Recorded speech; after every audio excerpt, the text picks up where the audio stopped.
प्यारे बच्चों, finally term to exam के लिए क्लास 9th और 11th के सैम्पल पेपर भी रिलीज़ हो चुके हैं और सैम्पल पेपर के बाद हमें एक आइडिया लग जाता है कि पेपर किस तरह से आने वाले हैं। अच्छी तैयारी हम अपनी कर पाते हैं। हिंदी का पेपर शेयर कर दिया है आपके लिए सॉल्यूशन के साथ। आज हम इंग्लिश का पेपर क्लास 9 के लिए शेयर करने वाले हैं, तो कंप्लीट वीडियो देखिए। और हाँ, आप स्टार्टिंग में कमेंट करने लग जाते हैं, पूरी वीडियो देखेंगे समझेंगे तभी आपको पूरा पेपर अच्छे से समझ आएगा। स्वागत है आप सभी का एक नई वीडियो में। मैं हूं आपके साथ आशीष सर। वीडियो को यार लाइक जरूर करें, शेयर कर दीजिए अपने क्लास ग्रुप में अपने दोस्तों को, क्योंकि शेयरिंग केयरिंग होता है। साथ ही अगर आप हमारे चैनल पर पहली बार आए तो सब्सक्राइब जरूर करके जाना, क्योंकि यहाँ पर स्टडी मटेरियल के साथ साथ नई नई अपडेट भी आपके लिए मैं लाता रहता हूँ, मोटिवेशनल वीडियोज़ भी आपके लिए लाता रहता हूँ। तो चलिए शुरू करते हैं आज की वीडियो। और ये 21-22 सेशन का है। यहाँ पर देखो, ये DOE का पेपर है, ठीक है। जो भी दिल्ली गवर्नमेंट आपके लिए पेपर लेगी वही यहाँ पर है। और कुछ जनरल चीज़ें आपको जो क्लियर है कि जो पेपर आपका वो 40 मार्क्स का रहेगा। ओके, यहाँ पे देखो कि ये 40 मार्क्स का रहेगा और ये रहेगा आपके लिए 2 घंटे का, राइट। उसके बाद देखेंगे भाई, सारी चीज़ें मैं इंपॉर्टेंट चीज़ भी आपके साथ शेयर करूंगा। बस वीडियो को ध्यान से देखेंगे, आप पूरी वीडियो देखेंगे तो आपके 40 में से 40 कंफर्म आ जाएंगे। बस आपको छोड़ना नहीं है वीडियो को। और हाँ, अगर आपको सिर्फ पास होना है नॉर्मली तो आप छोड़ सकते हैं, क्योंकि पास तो लगभग आप हो ही जाएंगे। चलिए यहाँ पर देखो, सबसे पहले कि questions, the question paper contain 3 section. 3 part है इस पेपर में। फर्स्ट पार्ट आपका रीडिंग, सेकेंड पार्ट है writing and grammar and third है literature. Attempt questions based on specific instructions for each part, यानी कि प्रत्येक पार्ट के लिए इंस्ट्रक्शन दे रखे हैं, निर्देश दे रखे हैं, तो आप ध्यान से समझे। पहला पार्ट है हमारे पास रीडिंग, तो ए सेक्शन रीडिंग का है और यहाँ से आएंगे आपके पास 10 मार्क्स, राइट। तो चलिए देखते हैं भाई, ध्यान से देखें इसे। और हाँ, वीडियो को यार लाइक ज़रूर किया कीजिए, क्योंकि अप्रिसिएशन मिलता है, हमें भी थोड़ा सा मोटिवेट होते हैं, अच्छा लगता है कि मैंने जो अब काम किया आपके लिए वो अच्छा था। अब यहाँ पे देखो, read the passage given below, यानी कि ये पैसेज आपके पास, इसे आपने रीड करना है एंड देन कुछ क्वेश्चंस हैं, उनके आपको आंसर देने हैं। मैं आपको ये भी बताऊँगा कि भाई आंसर आपको किस तरह देने हैं ताकि आपके पूरे मार्क्स अच्छे से आए। अब आप देखिए, the act of gardening goes back 1000 of years. जो गार्डनिंग है यानी कि बागवानी, जो बागवानी है वो भाई धीरे धीरे पीछे छूटता जा रहा है। इफ गार्डन्स आर ब्यूटीफुल, अगर गार्डन जो बागवानी अच्छी है तो लुक, अगर वो हमारे लिए यूज़फुल है तो इमेजिन करना, अपने प्राइड और गर्व महसूस करना है एंड सेंस ऑफ। तो यहाँ पर क्या है कि भाई आपको क्या करना है, जो बागवानी के बारे में ये पैसेज आपको दे रखा है, थोड़ा सा इसे समझें आप। पूरा मैं यहाँ पे पढ़ूंगा नहीं, समझूंगा नहीं, सॉरी, समझना आपको है। तो आपको क्या करना है, यहाँ पर देखो, आप इसकी PDF आपको मिल जाएगा इसकी इजीली।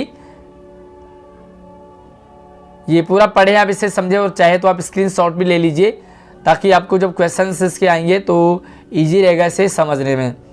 अब आ जाते हैं इसके क्वेश्चंस की ओर। और पहला प्रश्न है, देखो, based on the understanding of the passage, यानी कि पैसेज के बेस पर है, कितना समझ आया आपको, कितना पढ़ा ध्यान से, उसके बेस पर है। आंसर एनी 5, यानी कि कोई 5 प्रश्नों के उत्तर देने हैं आपको। Questions from the 6 given below, 6 प्रश्न दे रखे हैं, उसमें से आपको ओनली 5 करने हैं। तो जो भी आपको 5 अच्छे लग रहे हैं वो करेंगे। पहला प्रश्न है, मैं आपको आंसर क्लियर करूंगा भाई, देखो पूरा आंसर भी आपको बताऊंगा, बट पहले समझ जाइए, पहले पेपर को समझेंगे हम, पूरा पेपर आपको समझ आ जाएगा। उसके बाद मैं आपको आंसर भी शेयर करूंगा, तो आप ध्यान से वीडियो को देखें। What are the 2 most important health related benefits of gardening, यानी कि जो गार्डनिंग है, बागवानी है, उसके 2 मोस्ट इंपॉर्टेंट बेनिफिट, हेल्थ से रिलेटेड 2 इंपॉर्टेंट मोस्ट इंपॉर्टेंट जो बेनिफिट है वो आपको बताना है कि जो गार्डनिंग है वो हमारे लिए, हमारी हेल्थ के लिए क्यों ज़रूरी है। How does gardening help a person clear his on her mind. तो दूसरा प्रश्न है, एक एक प्रश्न का आंसर बताऊंगा, पहले समझ जाइए, क्योंकि समझना जरूरी है। और जब आपको समझ आ जाएगा ना, उसके बाद हम इनके आंसर खुद बनाने लिखने के काबिल बन जाते हैं। तो देखो भाई, हाउ डज गार्डनिंग हेल्प, एक इंसान के लिए जो गार्डनिंग है, बागवानी है, वो क्यों कैसे मदद करती है उसके दिमाग को क्या करने, क्लीन रखने में, है ना, क्लियर करने में, उसके माइंड को शार्प बनाती है गार्डनिंग, तो क्यों ज़रूरी है। एंड थर्ड है कि भाई when does a person know about the chemical use to grow vegetables he और सी इट्स। तो देखो हम रासायनिक पदार्थों का प्रयोग करते हैं तो वैन जब हम जानने लग जाते हैं वे केमिकल्स के बारे में, उसके यूज़ के बारे में, क्योंकि जो वेजिटेबल हैं यानी कि जो सब्जियां किस तरह से ग्रो करती हैं तो उसके बारे में, उसके खाने को लेकर के तो सारी बातें आपको यहाँ पर बतानी है। उसके बाद देखो अच्छा एक और चीज़ है कि जो सारे प्रश्न हैं ना वो आपको सिर्फ 1 मार्क्स के, इसलिए आपको जो आंसर है वो शॉर्ट में लिखना है। एंड फोर्थ है which human quality is enhance through gardening. और 5 है कि which of the following words can replace the word enhance. Paragraph जो लाइन है 25 से 30 पैराग्राफ में फॉलोइंग वर्ड्स कैन रिप्लेस। तो ये जो 4 वर्ड आपको दे रखे हैं इनमें से कौन सा वर्ड रिप्लेस कर सकता है इस पैराग्राफ में 25 से 30 वाली लाइन में। तो कोई वर्ड दे रखा है इसके सिनोनिम्स है, ठीक है, यानी कि पर्यायवाची हैं। और सबसे लास्ट है कि according to you what are the use of gardening, mention any 2। तो क्यों ज़रूरी है हमारे लिए गार्डनिंग, आपको कोई 2 बताने हैं। तो इसके आंसर मैं आपको साथ प्रॉपर शेयर करूँगा, स्क्रीन पे दिखाऊंगा आपको आंसर लिख के। तो चलिए पहले आप इससे दूसरे को देखें। और क्वेश्चन नंबर 2 है read the following extract from A report title road traffic crash. तो जो रोड ट्रैफिक क्रैश है उसके बारे में यहाँ पर एक पैसेज है छोटा सा, इसे भी आप देखें यहाँ पर और समझे इसे। स्क्रीनशॉट आप ले सकते हैं इसका ताकि आपको आंसर में क्लियर रहे, इजी रहे और आप इजीली आसानी से इसको अटैम्प्ट कर सको। Okay right now on the basis of your understanding of the passage answer any 5। फिर से आपको 6 प्रश्न दे रखे हैं, कोई 5 ही आपको इसमें से करने हैं और जो भी आपको सूटेबल लगे, अच्छा लगे, जिनके आंसर आप अच्छे से दे पाओ उसके आंसर। ध्यान रहे कि 5 प्रश्न हैं तो सिर्फ 1 नंबर के, यानी कि छोटे छोटे आपको आंसर लिखने सिंगल लाइन में। 1 लाइन का आपका 1 से 1.5 लाइन 2 लाइन आपका मैक्सिमम जाएगा। किसी भी प्रश्न का आपको लंबा आंसर नहीं देना है। और 5 प्रश्न यहाँ पर आपके लिए हैं। चलिए तो पहला सवाल है कि भाई where do more than 90% of road traffic accident and injury occur. तो जो भी रोड ट्रैफिक है यानी कि सड़क दुर्घटनाएं होती हैं वो आखिर कहाँ से होती है, यानी कि कैसे होते हैं। जो भी 90% से ज़्यादा जो है ना वो रोड वगैरह पे होते हैं, तो आखिर क्यों होते हैं उसका रीज़न आपको बताना है। And why do you think that pedestrian यानी कि जो पैदल चलने वाले हैं एंड साइकिलिस्ट जो साइकिल चलाते हैं constitute a higher proportion of road use in low and middle income country। जो भी जिनकी आय कम होती है ना वो ज़्यादातर पैदल चलते हैं या साइकिल पे चलते हैं, साइकिल की यात्रा करते हैं। तो आखिर क्यों आपको इसका आंसर देना है।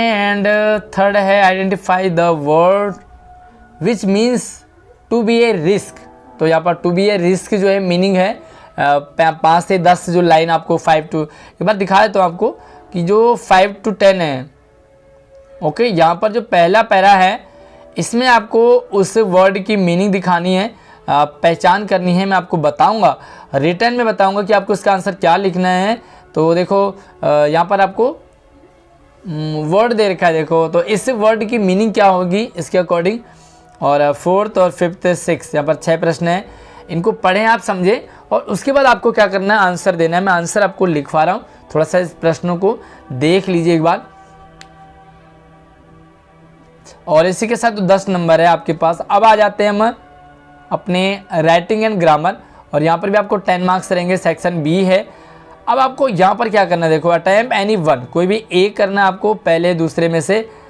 यू आर मनीष मनीषा, आप लड़का कोई बॉयज़ हैं तो आप अपने आप को मनीष एज ए मनीष समझे और लड़की हैं तो एज ए मनीषा समझे। ए स्टूडेंट ऑफ क्लास 9 के स्टूडेंट हैं।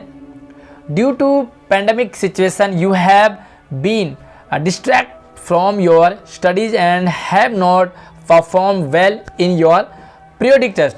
जो भी आपका पीरियोडिक टेस्ट हुआ इससे पहले हुआ है या फर्स्ट टाइम हुआ उसमें आप अपना बेस्ट नहीं दे पाए बिकॉज पैंडमिक सिचुएशन, जो भी कोविड-19 महामारी था उसके कारण स्कूल बंद थे, पढ़ाई ठीक से नहीं चल पा रही थी, वट एवर जो भी आपके साथ रहा हो, उसके कारण आप पढ़ाई नहीं कर पाए और जिसके कारण आपका अच्छा नहीं हुआ पीरियोडिक या आपका जो पीरियोडिक 1-2 होंगे अभी आने वाले, और फर्स्ट टर्म भी आप इसे ले सकते हैं।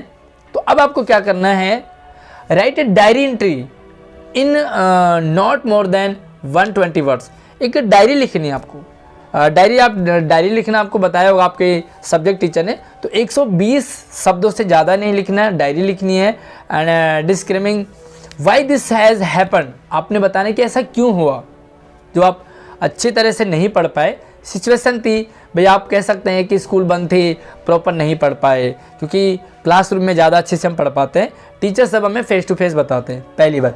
दूसरा रीज़न आप कह सकते हैं कि भाई मोबाइल हमें प्रॉपर नहीं मिल पाया, हमारे घर से मोबाइल यूज़ करने की उतनी छूट नहीं थी, या इंटरनेट या रिचार्ज की प्रॉब्लम थी, या आपको आइज़ वगैरह की प्रॉब्लम थी भाई आँखों की, इसके कारण आप अच्छे से नहीं पढ़ पाए। जो भी रीज़न रहा हो आप उसे डायरी लेखन में लिखेंगे, बड़ा ईजी रहेगा, मज़ा आएगा आपको इसको अटैम्प्ट करने में। And resolution to do better in annual examination, और ये जो पेपर आपको दिखा रहा हूँ मैं, इस एग्ज़ाम में आप बेटर कर पा रहे हैं, सॉरी करेंगे, तो ऐसा क्या करने वाले हैं आप, तो आप कहेंगे भाई मैं अच्छे से फोकस करूँगा, अच्छे मार्क्स क्यों नहीं आए, क्योंकि मैंने हल्के में लिया था, ये भी हो सकता है, मुझे लगा कि भाई पेपर इजीली आएगा या घर से होगा, हम ऐसे ही कर लेंगे, तो जो भी कुछ रहा हो, लेकिन ऐसा नहीं हुआ। अब आप अच्छे से तैयारी करेंगे, हर एक वीडियोस को ध्यान से देखेंगे, हर एक चैप्टर को ठीक से समझेंगे, और जो भी टीचर आपको शेयर करेंगे, चाहे वो क्लासरूम में हो चाहे वो ऑनलाइन हो, आप उसे प्रॉपर देखे समझेंगे, तो आपका क्या होगा, ये अच्छे से होगा, मतलब हो जाएगा, अच्छे से हो जाएगा। ओके, और अगला है आपके लिए, अब दूसरा क्या है कि या तो आप ऊपर वाला लिखेंगे या नीचे वाला, develop a short story which the help of the given hints. तो यहाँ पर एक शॉर्ट स्टोरी लिखनी है, छोटी सी कहानी लिखनी है, उसे हम लाइक लघु कथा कह सकते हैं, जो कि हिंदी में भी आपके पास लघु कथा है। तो छोटी सी कहानी लिखनी है, लाइक 1 पेज या पौना पेज का आपको बताना है, और ध्यान रखिए कि 5 मार्क्स का, तो आपको इसे एक पूरे पेज में लिखना है। क्या लिखना है, हेल्प ऑफ गिवन हिंट्स, तो यहाँ पर नीचे हिंट्स दे रखे, इसके मदद से आपको कहानी बनानी है छोटी सी। Give a suitable title to your story, और एक सूटेबल टाइटल भी आपको बताना है कि क्या इस पार्ट का शीर्षक क्या होगा, जो भी आप स्टोरी लिखना चाह रहे हैं। मैं आपको बताऊंगा इसके स्टोरी का नाम आप क्या क्या लिख सकते हैं। देखो यहाँ पर ये 120 से 150 शब्दों के अराउंड में होना चाहिए। रंजीत है ना, रंजीत जो है वो एडिक्टेड टू मोबाइल फ़ोन, वो आदी हो चुका है मोबाइल फ़ोन का, बहुत यूज़ करता है। Does not attend online class, और ऑनलाइन क्लास नहीं लेता है, मोबाइल का आदी तो हो गया। इस कोरोना काल में बच्चों को फ़ोन नहीं देना था, है ना, देना था, क्योंकि फ़ोन से पढ़ाई होती। पेरेंट्स ने जहाँ से भी जुगाड़ करके अरेंज करके आपको फ़ोन दिलाया ताकि आप पढ़ें, लेकिन आप इसका नेगेटिव आपने ले लिया, आप फ़ोन के आदी हो गए, आप व्हाट्सएप यूज़ कर रहे हैं, ज़्यादा चैटिंग कर रहे हैं, फेसबुक चला रहे हैं, इंस्टाग्राम चला रहे हैं, या गलत कंटेंट देख रहे हैं, फ़ोटोज़ वीडियोज़ देख रहे हैं, मतलब जो पढ़ाई से अलग था वो उसके आप आदी हो गए। Does not attend online class, आपने ऑनलाइन क्लासें भी नहीं ली इसके कारण। Secretly goes out with friends on A trip, और अपने दोस्तों के साथ घूमने वगैरह भी चले जाते थे बाहर आप, मतलब जो फ़ोन था उसके आदी हो गए, बाहर घूमने में जाना, मस्ती करना, ऑनलाइन क्लासेस न लेना। लॉकडाउन हैपन, लॉकडाउन भी हो गया अब इसी दौरान। गेट स्ट्रक, पेरेंट्स वरी, और सारे मतलब ये सारी जो वर्ड है, आप इनके हेल्प से आप अपने लिए एक छोटी सी कहानी लिखेंगे इंटरेस्टिंग सी, और इसमें आपको 5 मार्क्स लिख देंगे। Gets home after many days, ठीक है, और ये सारी चीज़ें हैं। उसके बाद देखो यहाँ पर मैं आपको बताऊंगा कि टाइटल आपका क्या होगा। उसके बाद 4th क्वेश्चन है, the following paragraph has not been edited, और एक पैराग्राफ आपको दे रखा है, यहाँ पर ये एडिटेड नहीं है, यानी कि करेक्ट नहीं है, थोड़ा सा इसमें एरर है। There is 1 error in each line, प्रत्येक लाइन में एक एरर है, एक मिस्टेक है। Identify the error and write its correction against the correct blank number. जो भी आपको देखो यहाँ पर 2 चीज़ें दे रखी है, एक तो एरर दे रखा है, करेक्शन है। ये एग्जाम्पल के लिए है, रिकॉग्नाइज था तो इसे रिकॉग्नाइज्ड लिखना था, थर्ड फॉर्म रिकॉग्नाइज्ड, तो यहाँ पर बल्कि क्या था, रिकॉग्नाइज था तो इसे ईडी होना चाहिए था। आपको उससे एरर को फाइंड आउट करना है और ये यहाँ पे लिखना है कि वो एरर क्या था और यहाँ पे लिखना है उसका करेक्शन क्या होगा। तो इस तरीके से आई थिंक आपके पास ये 4 नंबर ओके 3 नंबर का है, क्योंकि आपको 3 वर्ड लिखने हैं 1 1 और 1, तो ये आधा आधा नंबर का हो जाएगा। ठीक है, मैं भी आपको इसका आंसर भी बताऊंगा कैसे आपको लिखना है। उसके बाद देखो 5, read the conversation between a father and his son. Conversation एक बातचीत को आप ध्यान से सुने, देखे, पढ़े। एक पिता और बेटे की आपस में बातचीत है। And complete the passage that follow, और इसे एक पैसेज बनाना है। तो देखते हैं कितने मार्क्स का ये है आपके लिए। आई थिंक 5 मार्क्स का होगा जहाँ तक मुझे लग रहा है। यस, ये 5 मार्क्स का रहेगा आपके लिए, नहीं 2 मार्क्स का ये। तो कुछ यहाँ पर फिल इन द ब्लैंक्स है, इसको आपको फिल करना है। देखो फादर ने यहाँ पर कहा कि वी हैव टू पे द टोल टैक्स हियर, हमें जो टोल टैक्स देना चाहिए। तो सन्स कहता है व्हाट इज़ टोल टैक्स। तो बेटे ने कहा पापा जी ये टोल टैक्स क्या होता है। तो फिर पिताजी ने बताया कि वह फादर हैं, this is paid by the people for the maintenance of road.